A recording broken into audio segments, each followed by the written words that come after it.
Presiden Prancis Emmanuel Macron itu ada SMS pribadi ke Donald Trump. Tapi apa yang dilakukan oleh Donald Trump ketika menerima SMS dari seorang kepala negara, harusnya kan itu disimpan ya. Itu kan keep it personal, rahasia bahkan. Apa yang dilakukan oleh Donald Trump? Dia malah publikasikan di Twitter. Bukan cuma di situ loh. Sekretaris Jenderal NATO, Fakta Pertahanan Atlantik Utara, bro, pemimpinnya si Mark Rutte itu SMS juga masih Donald Trump. Ternyata isi SMS juga dipublikasi. Presiden Prancis Emmanuel Macron itu kirim SMS pribadi rahasia ke Donald Trump. Isinya begini guys. Dari Presiden Macron untuk Presiden Trump. My friend, kawanku nih, kita ini udah searah, sejalan di Syria. Kita juga udah melakukan hal-hal yang luar biasa lah di Iran. Gua nggak paham nih, I do not understand. Lu ngapain sih di Greenland? Apa yang lu mau bikin di situ? Udahlah, daripada bikin perkara di Greenland, mendingan kita lakukan hal yang luar biasa lah. Misalkan gini nih, yuk kita bikin G7 meeting. Setelah Davos ini, kita bikin G7 meeting di Paris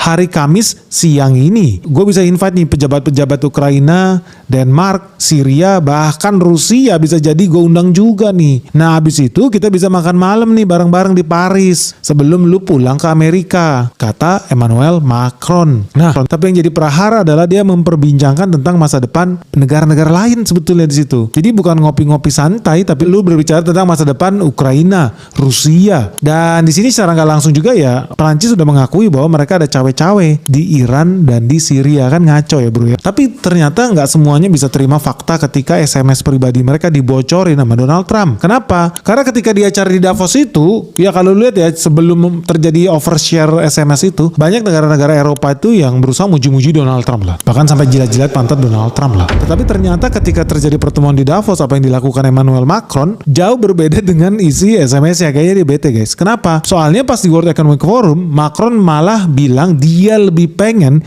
kerjasama dengan BRICS. Dia lebih pengen kerjasama dengan China, musuhnya Donald Trump. Berarti dari sini lu bisa tahu ya, Macron itu kepanasan guys. Bisa lihat di video ini.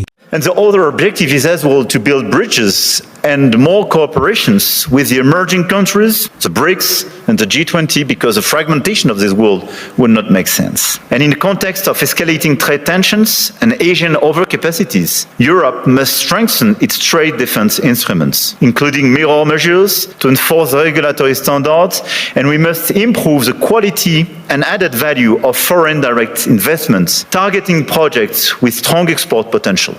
And this is core for the rebalancing with China. China is welcome, but what we need is more Chinese foreign direct investment in Europe in some key sectors to contribute to our growth, to transfer some technologies. Dari situ lu udah bisa lihat ya bahwa ternyata memang dunia udah mulai berputar. Even si Macron ini aja